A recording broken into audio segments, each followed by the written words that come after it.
Saul, welcome. Thank you for an enduring friendship and your impact as a Medvelista on Medville and Medvelistas. So tell us a little bit about, you've got such an interesting journey. Your parents actually swam to America across the Rio Grande. So what a fun story you've got. And then going into Medtronics, and you and I talked a lot about whether that would lead to something else. But anyway, so I'm going to quit talking other than to ask you some questions. What can you tell us about your trip to where you are now? Hey, Jim. Well, wow. Now that introduction's over, that's it, ladies and gentlemen. Thanks for coming by today. We are now done. I hope you guys have a great day. No, Jim, thanks for having me, and it's a pleasure to spend time with this distinguished group. I know many of you are. The common theme is healthcare, right? We all care deeply about healthcare, and Jim and I met at we connected because of TED Med. That's TED Talks for healthcare. They're no longer up and running anymore, but I sat down with Jim because he went the extra mile, and as they say, there's no traffic in the extra mile. And he said, "Hey, Saul, I'd love to connect with you. I'm going to fly to, I think you were going to Ohio, Jim, and you said, let's sit down for breakfast. I'll fly into Chicago." Yeah, and, I was coming back from Tom Ferkovic's conference in Cleveland. Got it. All right, cool. So Tom, he was with you, and then Jim and I sat down, and when I sat down with him, I was like, this is a guy that cares. This is a guy that has vision, and I want to continue this relationship, and it's been a fruitful one. And I do want to comment. So initially, in undergrad, I studied classical humanities. So this Lyceum concept, it really kind of touches my heart. And if many may not know, actually, the Lyceum comes from Lukeion, which is essentially another name for Apollo. He was a Greek god, and they built a temple to Apollo. And many people might know the Raphael's painting, The School of Athens, where Plato is pointing to the sky and Aristotle's pointing down to the floor, the two schools of thought. The Temple of Apollo became a place of philosophy that Aristotle led. And Aristotle was one of those people that I really admired in my undergrad because of his Aristotelian appeals, the ethos, pathos, logos, how to persuade. So the richness of the crew that you're creating here, Jim, is impressive. And so Apollo, I'll nerd out here for 1 second. Just indulge with me because I love this stuff. Apollo was actually the father of Hector. And we all know the battle of the Trojan battle, and Hector was defeated by Achilles. He was, Brad Pitt, right? He played Achilles in the movie. The thing that I reflect on with that is somebody as powerful as Hector being defeated by somebody even more powerful, and the forum that we're in here, the Lyceum. The importance of reflection in a very highly competitive market where the front door to healthcare is no longer a brick and mortar door, where we have consumer centric companies like Amazon and CVS wanting to take a part of the $4.3 trillion healthcare economy. Our eyes are wide open in what we're going to do to face the Achilles or the Hector. And so having a forum like we have today that Jim's creating to reflect on what is it that we could do to ascend, or how can we avoid collapse is very important. And so I hope that our discussion today, gives you one or two things that you could take away to help with the ascension and not the collapse, because I feel like that's kind of where we're at right now. And if we're not careful, there's a lot of people vying for that pie. So didn't mean to take it off track, but very, very appropriate for the forum that we have here. And Jim, really, like, the thing about marketing is, as a kid, my parents, as Jim shared, they came to this country from Mexico. They came and in seek of a better future for themselves and for their family. And since they were young, we sort of grew up, my brother and I, going to a lot of weddings because they were young, so all their friends were getting married. And one of these weddings, I found myself singing at a table, and my dad's like, "Son, you should go up there. You should go up to the stage and sing with the band." And I was like a little freaked out, but he literally walks me up to the stage, and I go up with the band and I start singing. People start clapping, and I was never the same, because after that moment, I realized that if you can get attention, you can achieve your goals. That's what marketing is. Half the battle is awareness. And many of us have incredible solutions. Many of us have great tools in our organizations, great people. But if people don't know about you, how are you going to make a difference? You're not. And so I learned at a very early age, the power of attention in a constructive way can lead to help you achieve your goals and help you, whether it's money, whether it's achieving organizational objectives. And that's why marketing became very important to me in my life. And so I'll pause there, Jim, and sort of kind of take your lead on some of the questions that you wanna ask. This led you to eventually to Medtronics, and you had a very cushy job there until last month when you resigned and moved to Puerto Rico. So tell us a little bit about that, because you were doing marketing there, leading a large marketing sales force. And why did you leave a cushy job for the uncertainties?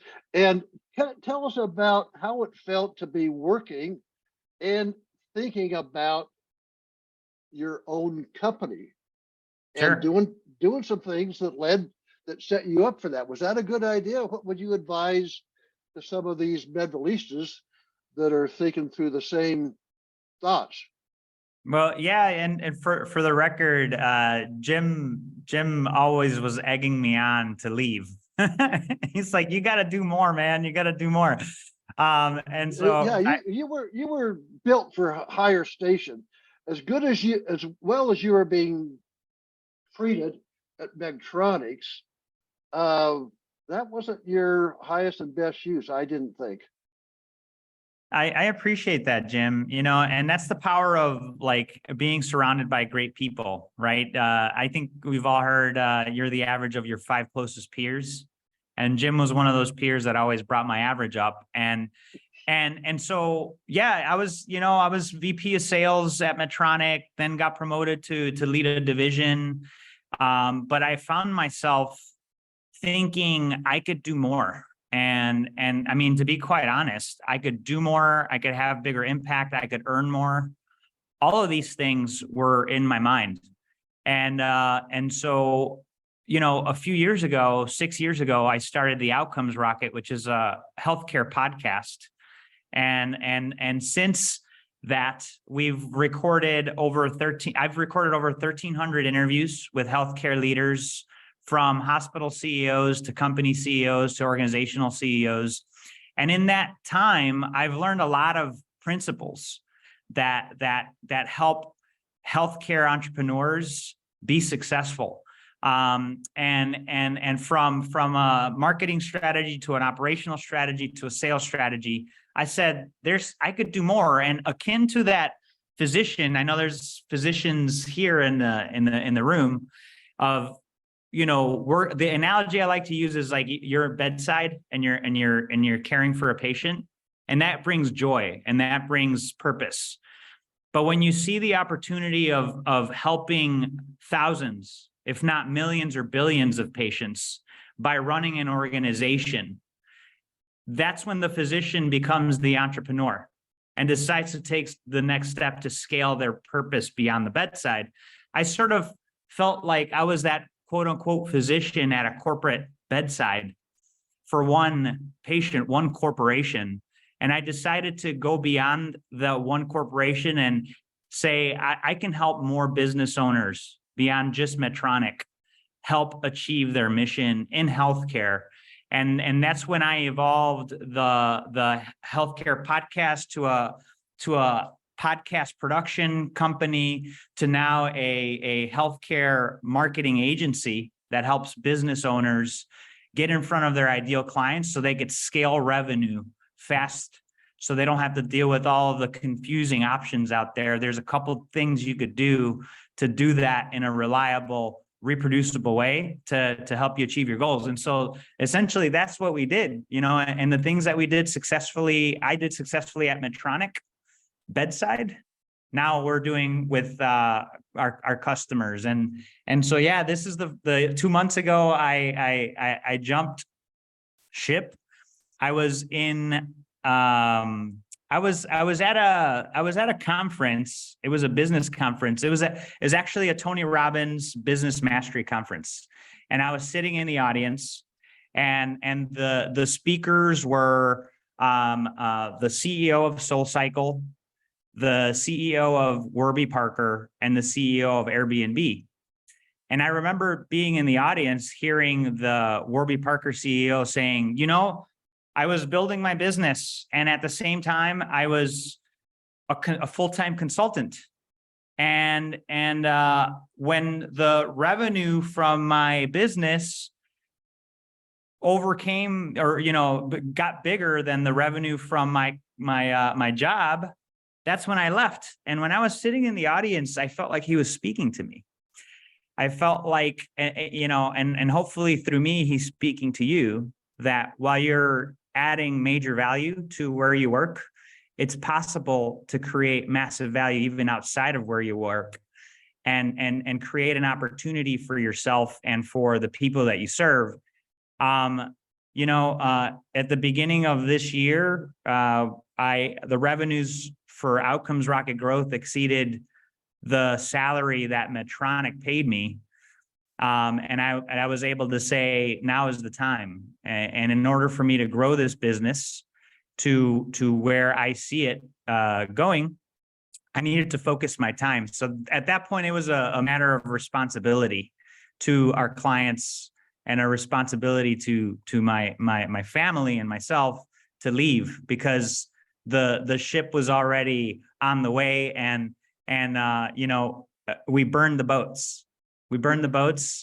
And now we're all in. So I'll pause it there, and I don't know if you want to start a discussion, Jim, or. Well, Saul, I think you did a marvelous job while you were at Medtronic to build your own brand. We talk about that a lot. Are we taking care of me, Inc., you, Inc., while we're doing something else? Because that's going to last forever. And all of us are going to leave our jobs sometime. It might be when we die. In my case, it might be when you close down your practice, when you sell your company, when you leave your hospital. So would you talk briefly about how you took care of Me, Inc. At Medtronics and built your personal brand? Sure. Yeah. So it was always very important for me to be a top performer. I do very bad at the bottom of a list. I like to be at the top of lists. And so as a result, I was one of the main revenue drivers at the company, because I believed in the solution that we offered. And so I knew that there was more than just the old school way of doing things. I wanted to bring more business to Medtronic, and I wanted to find unique ways of doing it. And that's when I landed on podcasting.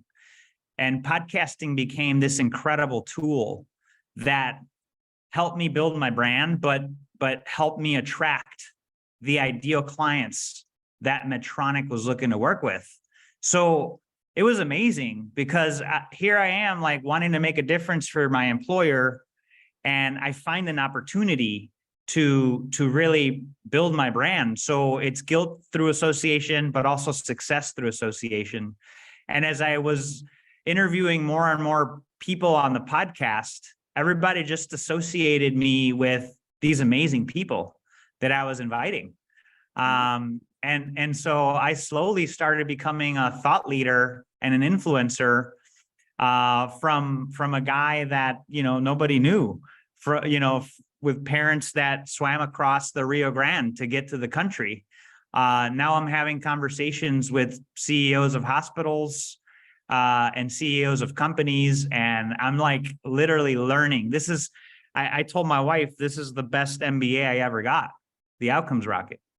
And so here we are with this opportunity. So as you think about ways you could build your brand, I would say, results speak for themselves. So find ways that you could add massive value. If you're with an employer, add massive value to them.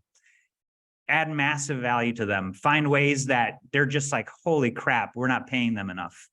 Like, find ways to add so much value that they're gonna let you do whatever you want because they don't want to lose you. And I was surprised that they let you run this other company. Basically, you're starting doing podcasts. You didn't keep it a secret, but they didn't complain. And Saul, I can just imagine how much fun you're having, because interviewing 13 healthcare influencers, you are a better connector than I am. And so for example, if you need to know somebody in healthcare but can't get to them, Saul probably can. He's friends with Scott Becker. You're doing work with Don Berwick now of the IHI. So how much fun to have the vehicle to get to know some really smart people in healthcare. Thank you, Jim. The truth is, like, when you add value, it always goes back to this, right? When you add value to people, human tendency is to reciprocate. You want to reciprocate, and like what I do with the podcast, is add value to people. I invite them to my virtual stage to share what they're up to. They're grateful for it. Then there's an opportunity to work there. And so one of the things that we created at Outcomes Rocket Growth, our marketing agency, is what's called the podcast growth funnel. And what we do is we design basically a podcast that attracts our clients' ideal customers. We put together killer content that anybody would want to be a part of. And usually it's the CEO of the company or a hired hand, somebody that's an influencer in the market that becomes the host of the podcast. And we run it, and we invite all of the key people that would be a part of it. And that becomes an incredible growth engine for the companies that we work with. And it's the basic human law of reciprocity. You add value to others, and that's sort of where I started with the idea of add massive value to your employer. And now that I have now that we're running the business, it's add massive value to our customers, because we don't take any of our customers' business for granted. We know that how hard they work to keep things going, and how important it is to keep their customers happy. So it all goes back to be a person of value, not a person of success. Yeah. Well, and so let's segue that into advice for the Medvelistas in the challenges that we have in marketing to these consolidating, these integrating systems, because our old way of relationship marketing, going to have a beer with the CEO, and then isn't how business is done in these bigger entities anymore. And it seems like you've decoded that. And maybe in some ways that we can do that as well, because the way you described this one time is that you figured out how to have a virtual beer with a CEO of huge healthcare companies. Tell us about that. And you don't even have to have a beer, like, you know, like, so I was sharing with Jim, is that when you have somebody, and I'll go back to, so I'm going to use another example, because so the other funnel that we have is the webinar funnel. So we create experiences for people that help hit their metrics, whether it's, you know, grow their email list or grow their revenue or grow the leads to their sales team. And the webinar is another great tool for that. So when you have, whether it's a podcast or a webinar, you're spending time with people and you're having a great discussion and you're collaborating. And what happens is after it's done, you get to know them. Like before the record happens, like today, before Tiago hit record, we were all doing introductions, right? We were getting to know each other. There's a level of intimacy that you establish by doing that. And then when the recording goes off again, we have that opportunity again. Like Jim is creating this for us here. It is a great opportunity. Anytime you do a podcast or a webinar with a colleague or a potential customer, or say you want to nurture a current customer, you do a webinar or a podcast with them, those connection points before and after are like, wow, the things that you learn when you do have a beer with somebody, when you go play a game of golf with them. And it's created virtually, reproducibly. And so that is the magic. And then you're offering value to them because you're putting the content out there, you're promoting it on social media, you're putting it on your website. It becomes a resource and an asset that they could also leverage and share to achieve their goals. So back to the reciprocity. So yeah, it is. And many of the CEOs that we work with say the same thing. In fact, I never thought about that until Ed, one of the CEOs that we serve, he runs a healthcare cybersecurity third-party risk management company. And he said, Saul, this is like having a beer with these people. And I said, wow, Ed, I never thought about it that way. You're right. And it does feel that way. So yeah, that's where the whole have a beer or a coffee with me feel comes from, that whole idea. So you are suggesting maybe at some level that podcasting is a good way for us to do this, or some version of that, either with your help or not. But you certainly have taught me the power of video, video being worth a million words. And how long did it take you to do the video this morning that you sent out to us, saying hi to everybody that got into our emails, for example? And why have you embraced video as your medium? Yeah, you know, this is really a great question, Jim. So by the way, Loom, if you guys haven't heard of it, has anybody heard of Loom? I see you have, Chris. Yeah, okay, Jim. Oh, AJ, awesome. So loom.com, like it is one of the best tools. I have Loom on my phone and I also have it online. You create videos with this app and it is so easy to use and the videos are super light. So you record a video, it also does desktop recording and then you just copy paste. Oh, thanks, Tiago. Appreciate that. You're on the spot there, sharing the resources. And Tiago just posted it in the chat if you guys are curious. And so essentially you record and then you copy paste the link and then it populates into whether it's a social media post or an email. So yeah, that I just, saw the email from Tiago and Jim this morning. Fun and easy for sure. And I said, copy paste. It's engaging. So like, if we think about, well, and so how many seconds did it take you to do that from beginning to end? I mean, it took like 1 minute. Yeah. Like I recorded it, copied it, replied to your email, and then pasted it. So it took about 1 minute. Yeah. Amazing. Well, and Jim, if I may, two things that we like really we need to think about. So the first thing is audio, right? The connection of audio. There's this stat that I'll share with you guys afterwards, but getting somebody's attention, and we talked about attention, right? Attention equals awareness, which equals getting your goals or getting money. Revenue is the lifeblood of our companies.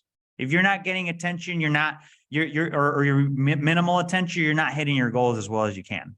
So like audio, I'm going to send you guys this graphic afterwards, but there's like somebody on your site, you got them for maybe 20 seconds. Somebody on Instagram, you got them for a couple seconds. If somebody's listening to your podcast, on average, it's 14 minutes. And it's even greater on webinars. So why is that important? The medium of audio, if we think about human communication at its core, the first form of communication that we hear as embryos, as a fetus in our mother's womb, is the voice. There is a human connection there that you make with people when they are in your ear while you're working out or driving to work or ironing or whatever. And so that connection's huge. That's why the longevity of the connection's 16 minutes on average on a podcast. The second piece, when you come out of the womb, the first thing you recognize is your mom and dad's faces, right? Eyes, faces. So when you take a look at engagement on social media, if you're doing video of your face, your engagement's always going to be a lot higher, especially if it's video, live video. Engagement with live video is 50 times better than static images. So it goes back to our core as human beings, right? We all crave that human connection. And so that audio and that video connection will help you gain the attention of the prospective people that you want to be working with more. And so leveraging this content in a way that helps you get in front of them and make it feel like you're everywhere. And you do that with ad dollars, right? Behind kind of what you want to, you don't need to spend the ad dollars, but if you want to do it really effectively, you retarget and you keep going in front of the people that you potentially want to work with. But this is human, this is back to the human elements that make us whole. So anyway, Jim, I wanted to mention the power of voice and the power of the face. Great input, Saul.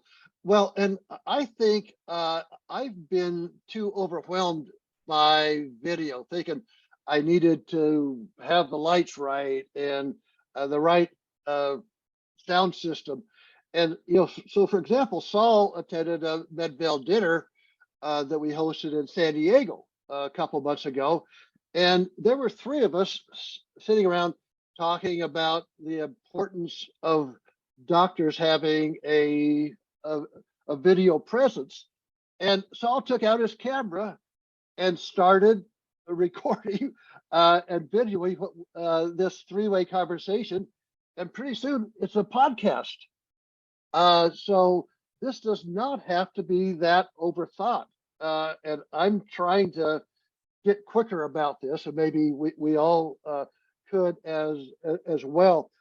So it's getting close to the 45 minutes here. And so we're gonna pretty soon. And Jim, can I just dovetail that comment, because please. This is so important, is that don't be perfect, be human. And the fact is, if you just create it and put it out there, you will get better over time. But when people see that they see you and they see your team, if it's your team doing this, you're going to make that connection. And at the end of the day, relationships drive economies. So don't strive to be perfect. Just strive to make it happen. Put the content out there. Sorry, Jim. It Yeah. was so important what you said, but just do it.